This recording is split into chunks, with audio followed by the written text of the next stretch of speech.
struggle, don't see no strife. I am creating my perfect life. I am creating abundance today. I am creating abundance today.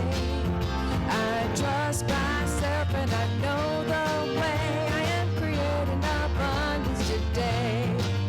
I am creating my highest good. I am creating my highest good. Those doors are opening like they should. I am creating my highest good. Those doors are opening like they should. I am creating my highest good.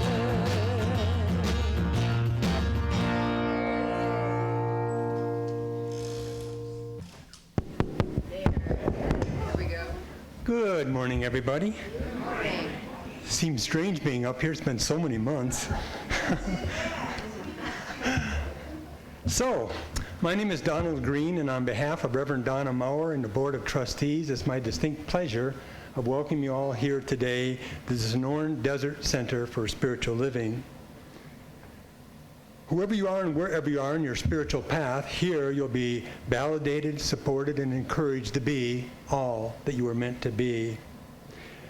Our vision statement is love in action, every day and every way. And we express this by living the Declaration of Principles. And if you join me on the back of your bulletin, we have the Declaration of Principles. Give you a second to find that. I believe there is an infinite intelligence operating throughout the universe. I believe this intelligent power is only good. I believe this intelligence expresses as me. I believe through my conscious use of this power, I create my life as happy, healthy, and complete. And so it is. I have to tell you, yesterday I took a little hike with our dog up to Madeira Canyon at the Proctor, the paved part. And I don't know if any of you have been there lately, but it is stunningly beautiful. The water is running full force. There's all sorts of butterflies and beautiful flowers, and nature is doing its very best to show us how beautiful it can be. So if you haven't been there, I would suggest you take a trip up there. So if this is your very first time here, we thank you. I believe we have someone new here by the name of Kay, correct? Not new? Okay. Came from Sierra Vista, am I right? Very good. Well, welcome, Kay. Anyone else? Yes, let's give her a hand. Anyone else here who's new for the first time? No? I see we have some returning people. Welcome back. Okay. And so, let's see. We want to thank those who helped make today's celebration what it is. We want to thank Craig, who was welcoming us all we came in today. Let's give Craig a hand. And Bruce, who's always helping set everything up around here. And Susan, who's manning the kitchen. And did I miss anyone else? Oh, John. And well, we want to thank Gray for manning the audio video. We want to thank Heather for our music. We want to thank our practitioner, Judy, today, and of course, Reverend Donna, and all of you for making this such a wonderful celebration.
is all for our greatest and highest good.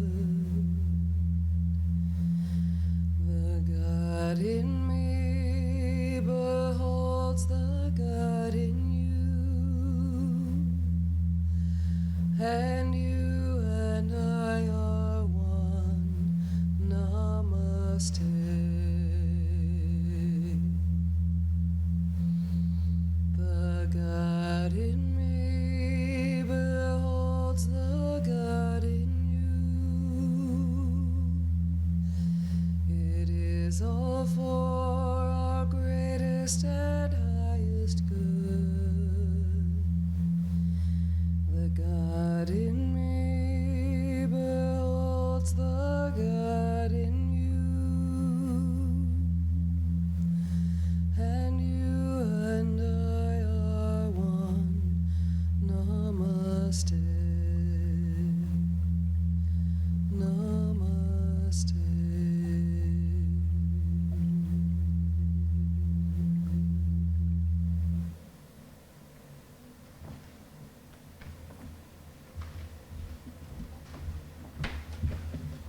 Good morning. My name is Judy Robertson, and it's my pleasure to be the practitioner today. The practitioners are the healing arm of the center. So if you have anything causing you any kind of discomfort, you're welcome to fill out a prayer card. They're over there on the table. Put it in the box and know that we will pray for you this week.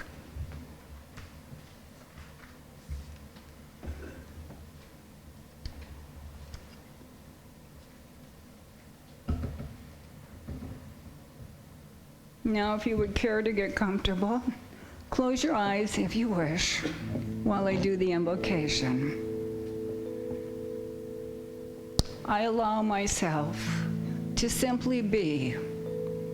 I breathe in and I breathe out. And I know that God is breathing with me in the stillness of this very moment.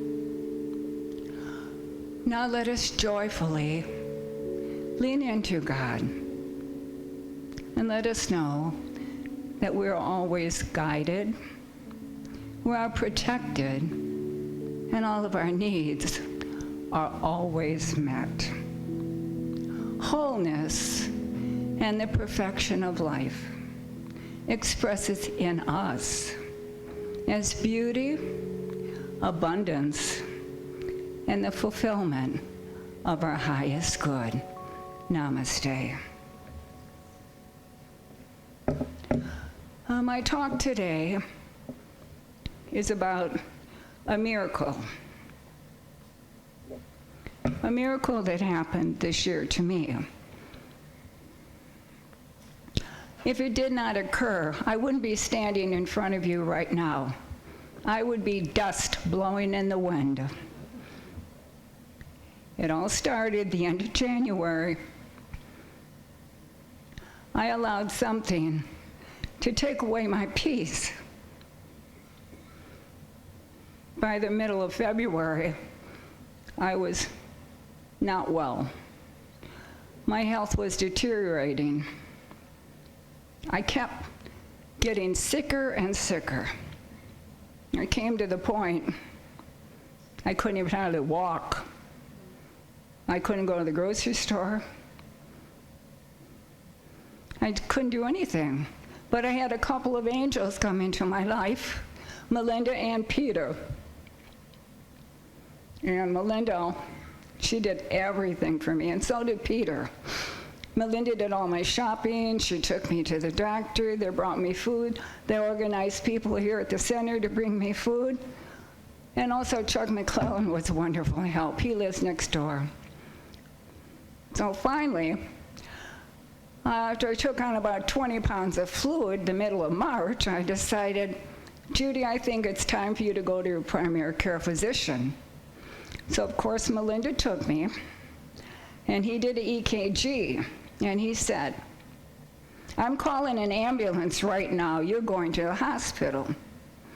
I'm very stubborn. I said, no, I'm not. So they found me a cardiologist. And the next morning, bright and early, Melinda came to my house and she took me to the cardiologist. Well, he performed what is called an echocardiogram. He looked at me and said, I want you at St. Mary's Hospital at 4 o'clock this afternoon. Melinda and Peter took me. I was admitted. I was there 6 days. Most of it was in the intensive care unit. They performed 4 tests on me. And when I was released, in 2 days, I went back to the cardiologist to get the results of my tests. What I had is called sudden cardiac death. It's not a heart attack. It comes on in the middle of the night. You can't breathe. You have no air. Your electrical system of your heart shuts down. Well, you can see I'm standing here today, and this is the miracle. I managed to get to my sofa, and I said, I don't know how many times, God is the air that I breathe. And I really do know that is true. And that's the miracle. Otherwise, I would have died. Because when this happens, you pass out. You cannot call 911. You just die. And so anyhow, that's my miracle. And I wanted to share that with you. So, namaste.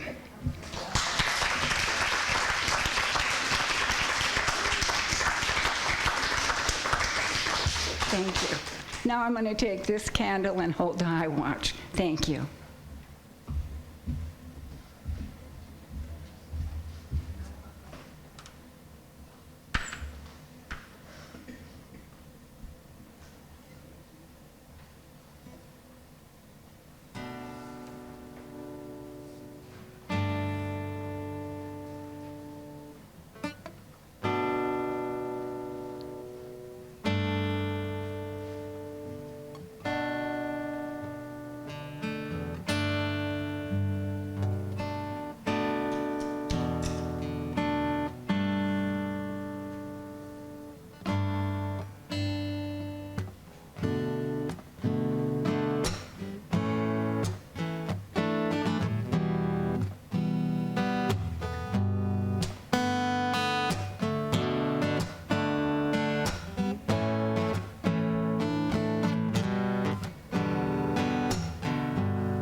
With you, begins and ends with you. You all inspired this song.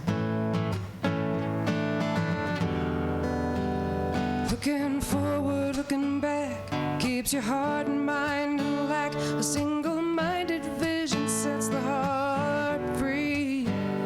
Busy hands, a busy mind. You don't think you have the time, but you find that if you close your eyes and breathe, like a butterfly embracing all its beauty, from a chrysalis of shame you will awake. Just be still and know that in that present moment, the universe will show you the right road to take. Don't miss your miracle. Don't miss your miracle. It all is possible if you trust and believe that miracles are made by you and me.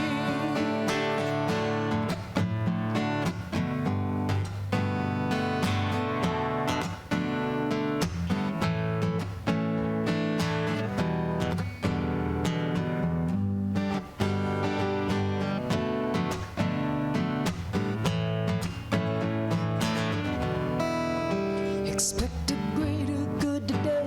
Soon you'll know no other way. Refill yourself with faith and overcome your fears. In that conscious unity, if it's to be, it's up to me. Everything you need has always been right here. And just like a moonbeam dancing on the water, your imagination casts a shining net. You were born to create and you can't help it. We are all one spirit manifest. Don't miss your miracle.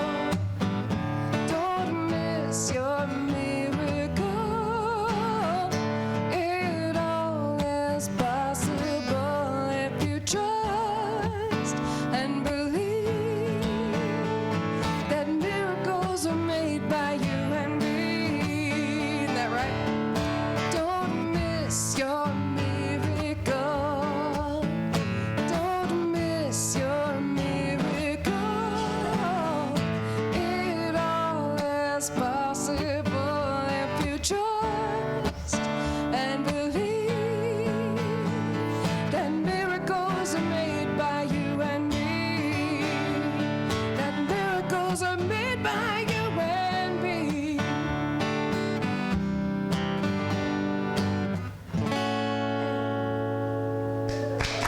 Don't miss that miracle.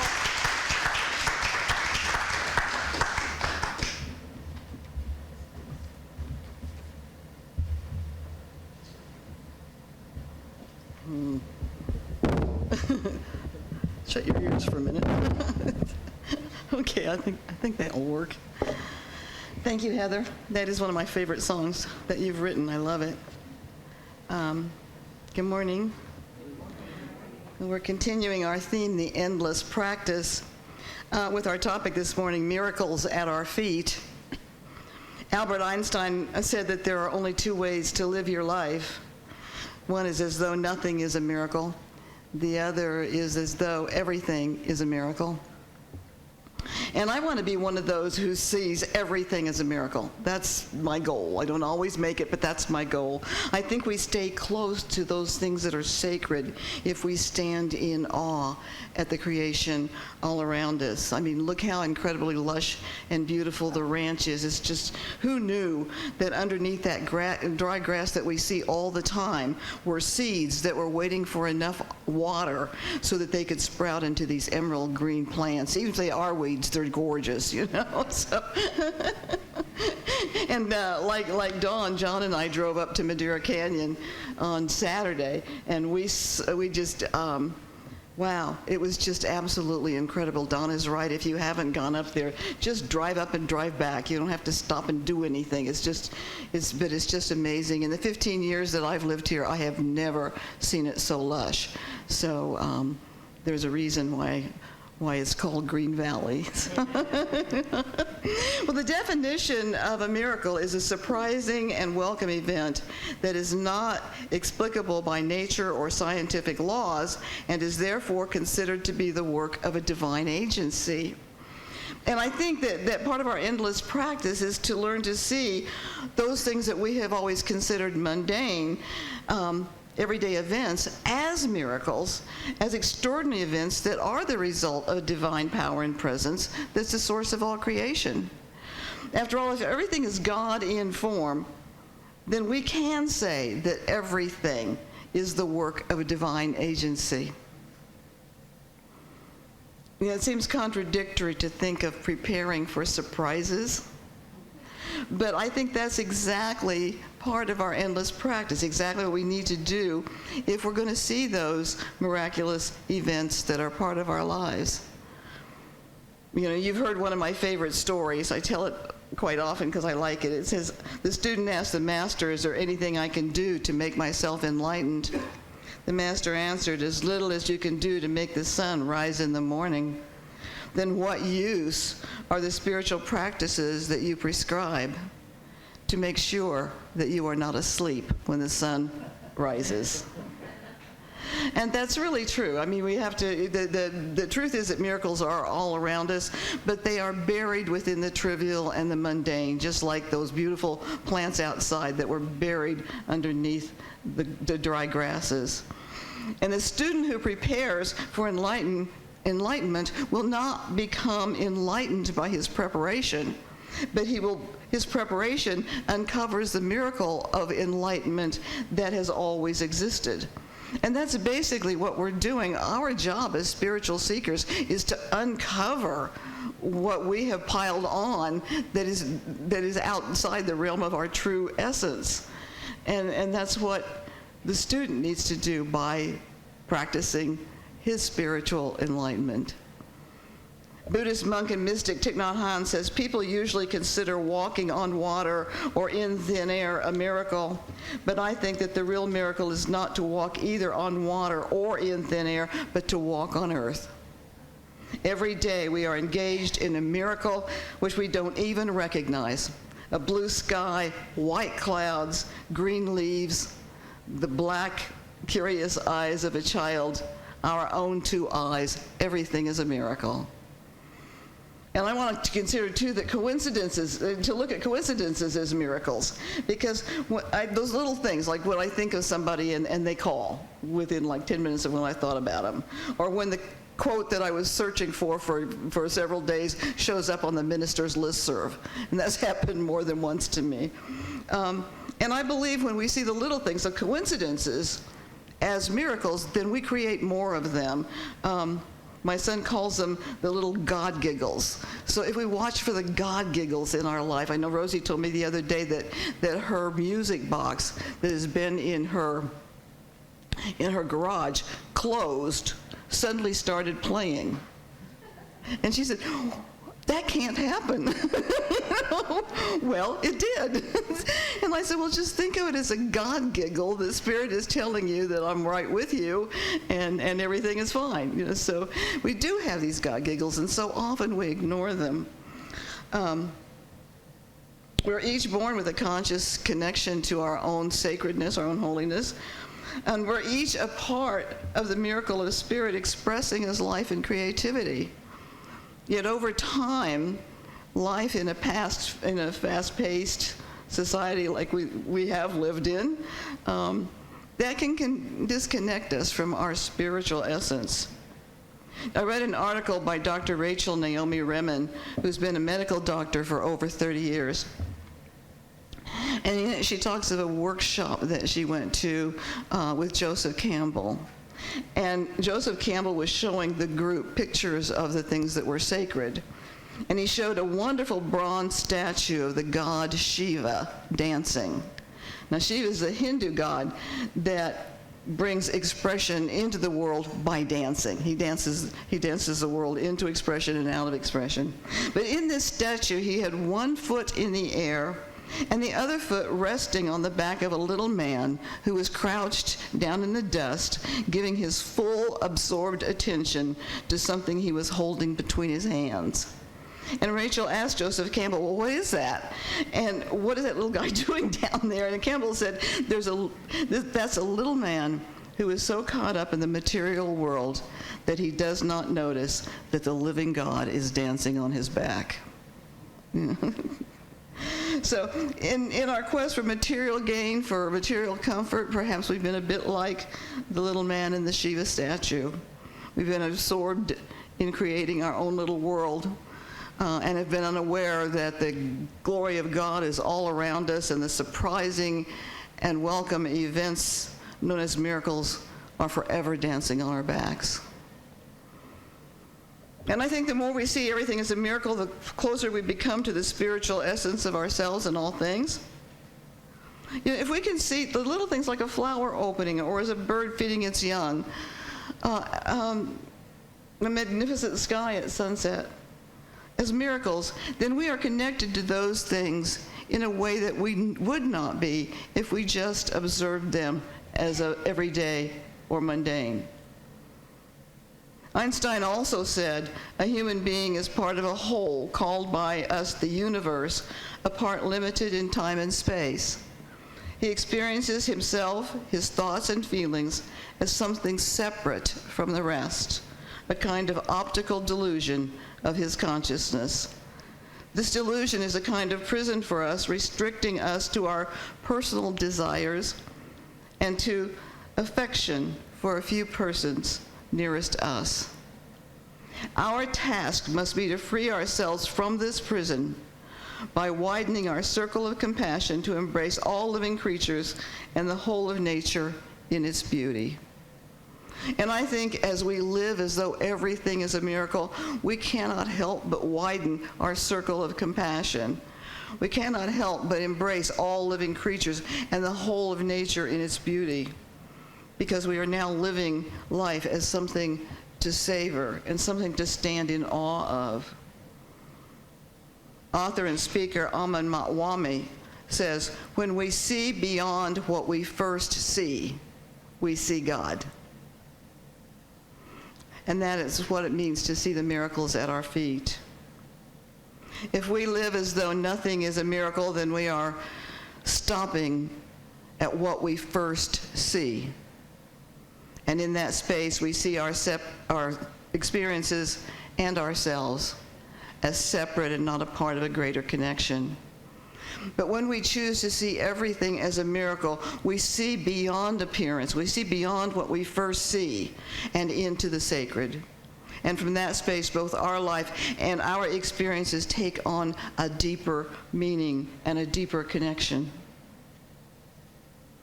And there's a few spiritual practices that will help us live our life as though everything is a miracle. And we talk about these all the time. I think I say the same words over and over again, just putting them in different order. But the first one is mindfulness. Second one is forgiveness. The third one's expectancy. And the fourth one is gratitude. From the Buddhists, we learn that mindfulness is being totally in the present moment. When our mind begins to wander from where we are and what we're doing, then we are told to gently bring it back into this now moment. When we are very present in any given situation, there's a depth of feeling that goes with the presence. Brother Lawrence found God while washing pots and pans. He was present with his task, and that task became his way of cultivating sacredness. So can we take a moment to be fully present with something so mundane as washing pots and pans, that we can actually see beyond what we first see and see it as a holy moment? You know, so much of the time we're on automatic pilot and aren't even aware of what we're doing. You know, have you ever started eating an ice cream cone, taken a lick or two, and then noticed that you were holding a sticky, empty napkin because you didn't even remember that you ate the ice cream? You know, you ate the whole thing, but you weren't present. You weren't there. I've done that. We've all had experiences where we were not mindful. You might be driving to a destination while thinking about something that's going to go on in the future or has gone in the past. And when we arrive, we realize that we didn't look around at all to see what was going on. We're often so caught up in the monkey chat of our mind that we miss the blessings and the beauty that are right in front of us. To be mindful, we simply need to return ourselves to the present moment when we find our mind wandering. And the more we do this, the more mindfulness becomes a habit. Another way of being mindful is to see the connections in each experience. Thich Nhat Hanh says, to eat with a sense of mindfulness, to see the connection between the apple we are eating and the tree from which it grew, and the nutrients from the earth, the sun, and the rain that went into it becoming an apple. This kind of mindfulness puts us in touch with our connection to all of nature, to the land, and we can think about the people who were part of bringing this apple to us. Being mindful of the present moment and being mindful of the connections allows us to see miracles in the everyday. The second one is expectancy. Expectancy is different from expectations. Expectancy is an optimistic feeling that life is good. It's a positive attitude rather than a desire for something specific. When we have a lighthearted expectancy that life is good, then we can allow others to be who they are, or a situation to just be what it is, while maintaining an attitude of gratitude for all the gifts Spirit is bestowing upon us. Our good, then, is not dependent upon others or an outside event. It is inherent. Carol Zahn, in Thinking from the Infinite, says, expectation implies that something has to turn out just so, or we won't be happy. Well, and guess what? We won't be, because we put such narrow parameters on the result that we'd never be happy, because our ego gets all tied up in the form of the result. However, if we have an attitude of expectancy, an expectancy of good, then the universe can create something extraordinary, and hopefully we'll be happy to receive it. You know? So when you and I dwell on the expectancy that life is good, and we stand in gratitude for all that we've been given, then we create more of the same, both for ourselves, for others, and for the world. That's the law of mind in action. We always reap what we sow. The third one is forgiveness. A man was working a crossword puzzle and asked, what is a four-letter word for a strong emotional reaction toward a difficult person? Someone standing nearby said, the answer is hate. A lady interrupted and said, no, the answer is love. Everyone is working that same crossword puzzle, but the way we answer it is up to us. Forgiveness is replacing hate with love in our own crossword puzzle. We cannot explain life as a miracle if we are holding resentments about the actions of others, or if we're feeling guilty or ashamed of our own past experiences. Our founder, Dr. Ernest Holmes, spoke of the necessity to forgive ourselves. He says, "I have never yet known a person who completely came to forgive himself and to establish a right relationship with God who did not at the same time forgive everybody else. Most of our criticism of others come from an unconscious rejection of the self." We need to know that God holds nothing against anyone, and that divine forgiveness is a necessary complement to divine givingness. Any sense of guilt we have, any burden of condemnation we entertain, or any mental state that weighs us down hinders us from more fully experiencing the nature of spiritual reality. So if we're feeling guilty or ashamed of something we've done in the past, it may be helpful, as the Alcoholics Anonymous say, to make amends where you can. I recently talked to a woman that I've known for a long time, and she had declared bankruptcy years and years ago. And she felt especially bad that she could not pay her vet that cared for her dog and was there when it needed to be put down. And now that she's in a much better position, she looked him up online, found he was still in business, and sent him a check with a note, "It is never too late." It's important that we see ourselves as worthy of love and self-forgiveness no matter our past actions. And that's true of others as well. We need to release any resentments so that we're not holding on to that which brings pain. And I've said this a gazillion times, but we forget so much that forgiveness is not about letting somebody off the hook. It's taking the hook out of our own mouth. And it is freeing ourselves from our own negative thinking. And the final one is gratitude, which again we talk about forever, but Brother David Stendal Rast, I had the pleasure of hearing him in person quite a few years ago. And he's one of our best ambassadors for gratefulness. He said as he was walking along a river, feeling the breeze, looking at the trees and the water, he found himself with his hands together, giving thanks for the gift of the moment. And in speaking of this experience, he says, if we were able to experience this fundamental gratitude at all times, there would be no need to talk about it, and many of the contradictions that divide our world would at once be resolved. Yeah.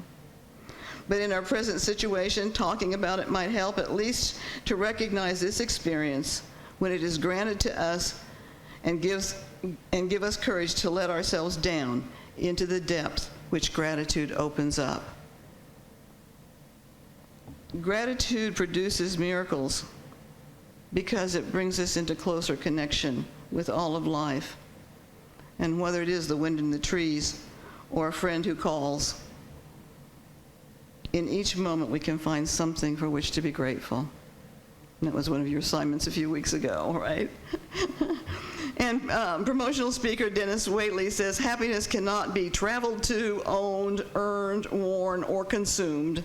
Happiness is the spiritual experience of living every minute with love, grace, and gratitude. Gratitude spawns love, for how can we be truly grateful without experiencing the love upon which the universe rests? And that's seeing the miracle in the moment. That's seeing the miracle at our feet. So this week, let's take into our spiritual practice these 4 activities: mindfulness, expectancy, forgiveness, and gratitude. And let's choose to see the miracles that are at our feet and that are all around us. Thank you. Namaste.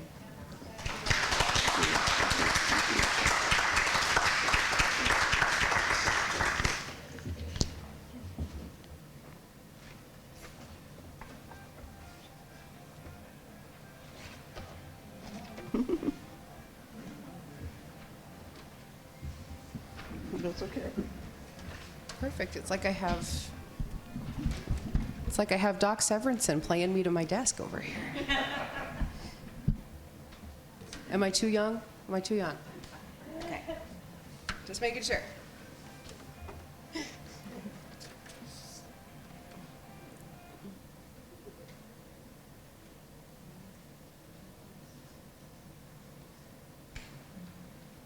Come on. So this is a song, our congregational song today, The Middle of a Miracle, is by Stogood, and that's, Karen Drucker and Karen Taylor Good and Stowe Daly, and Karen Taylor Good and Stowe Daly together make Stogood. Isn't that great? And they have such fun music, and this is a song that I've actually been wanting to do for you with you guys for a long time. So it's got a chorus part and a verse part, and if you'd like to sing along with both, you can, and I'll teach you how it goes. And then if you'd like to stand and sing, you can do that. So it goes like this. Standing in the middle of a miracle, standing in the middle of a miracle, standing in the middle of a miracle right now. Funny when, what's that? Yeah. Funny how it happens when your heart is full. Anything and everything is possible. Standing in the middle of a miracle right now. Right, and that's the verse. And then you have the I've walked through the desert part.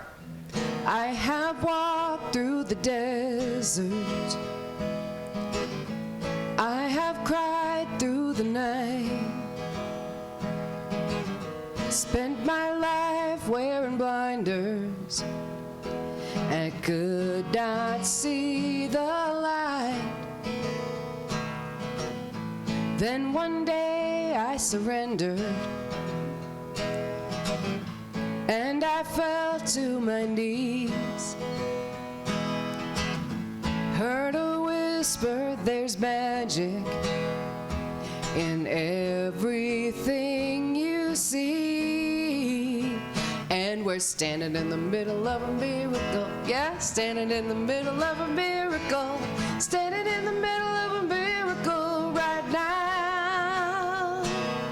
Funny how it happens when your heart is full. Anything and everything is possible. Standing in the middle of a miracle right now. Yeah? Would you like to stand so we can stand in the middle of a miracle?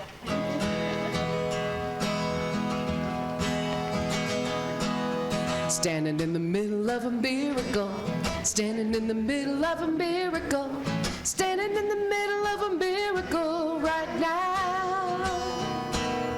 Funny how it happens when your heart is full. Anything and everything is possible. Standing in the middle of a miracle right now. I have walked through the desert.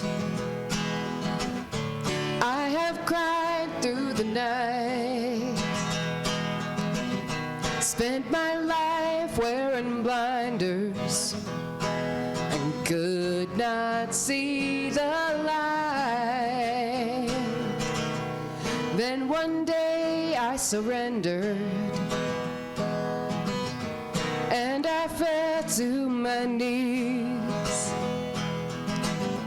Heard a whisper, there's magic in everything you see. And we're standing in the middle of a miracle. Standing in the middle of a miracle. Standing in the middle of a miracle right now. Funny how it happens when your heart is full.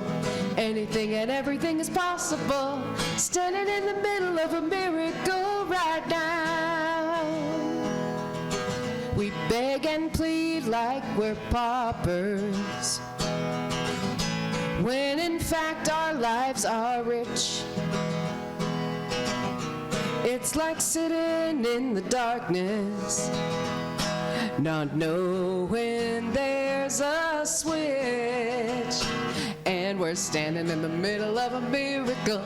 Standing in the middle of a miracle.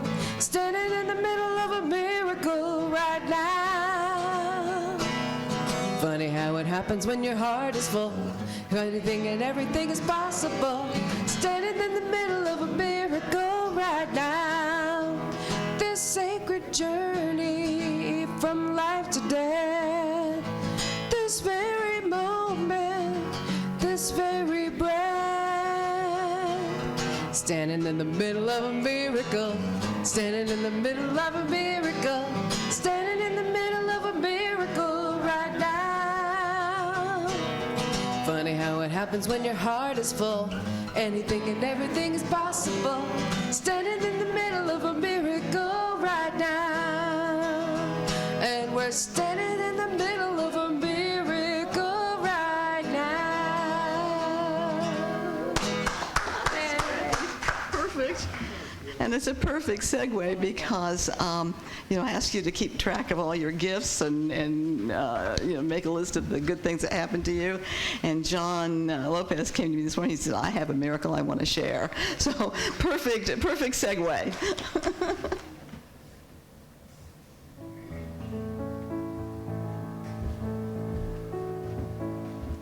Well, I had an unexpected miracle manifest for me just yesterday.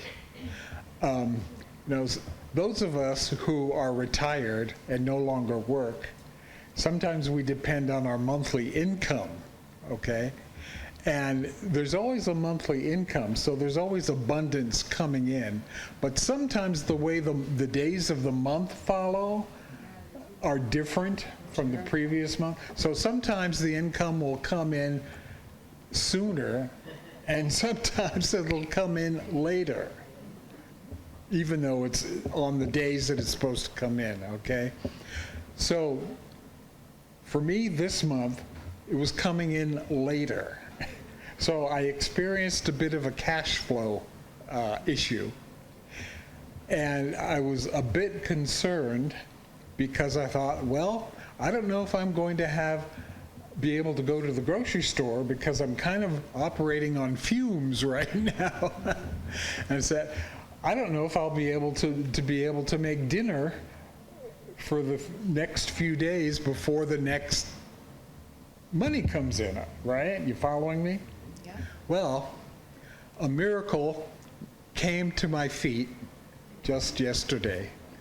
Terry showed up at our door with this huge box of food that she had just gotten with a friend of hers from the food bank. Where was that? Where was the food bank? Down La Cañada and down that way. And it was stuff that I could really use to be able to make dinner without having to go to the grocery store until Wednesday when the next income was coming in. And so I stood there and I said, this is amazing. This is an unexpected miracle planted right at my feet. So I just wanted to share that and acknowledge Terry for that and know that my needs, all of our needs are always met no matter what. Thank you.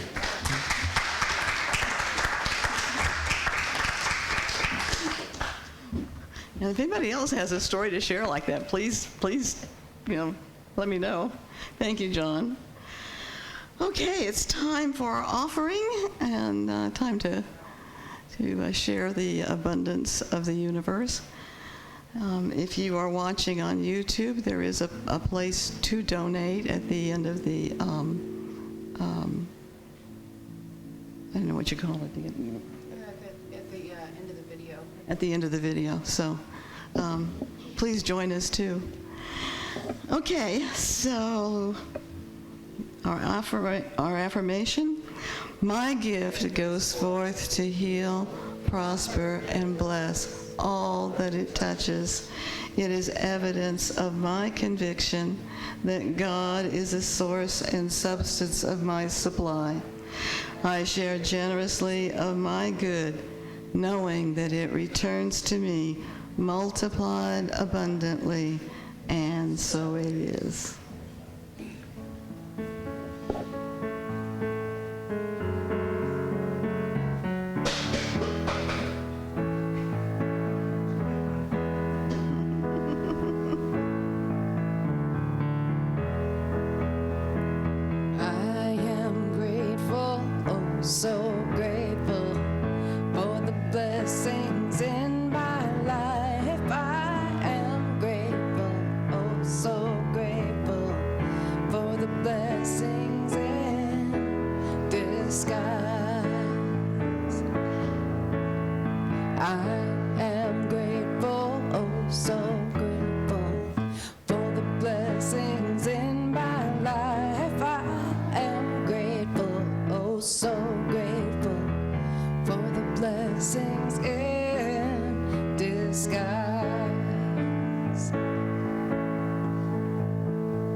Thank you, Bruce. Thank you, Wanda. And thank you, every one of you, for your generosity. You know, we've had a little bit of a hit like every other church, but I'm so grateful to know that we are here continuing to make it work and to give to the community in ways. We just gave our last tithes to others. We do tithe 10% of our Sunday offerings. And there's $200 that goes to our home office, but the rest of it we choose, and we have chosen almost now for a year and a half to split that tithe between the 2 food banks in our area. So we just feel like that you know, part of what you have given to us has gone to feed Terry and John. So I mean these things, yeah, I mean, it's really, let's just see that as the miracles in our life. It's so beautiful. It is so beautiful. So let's close this portion out in prayer. I think we have some cookies up there. So let's just know that life is good. That there is one mind, one divine intelligence. It is the mind, the intelligence of God. There is one divine power and presence, which is the source of all creation. So you and I are God in expression. And we have the ability through our divine intelligence, our use of that, to speak our word and to know that that divine intelligence responds. And so I speak my word this morning for anyone who's having any kind of a challenge, and to know that right where that challenge is the power and presence of God at work right now. I speak a word for those places that are experiencing the fires, and a special word for Haiti, who's been doubly hit with so much. And just know that the protection and the power and the peace of God is right there. I give thanks for the opportunity to be here this day, for my spiritual family, our spiritual Sangha, and to know that we are doing good things in this world. And we're doing them from that heart of God. And so it is.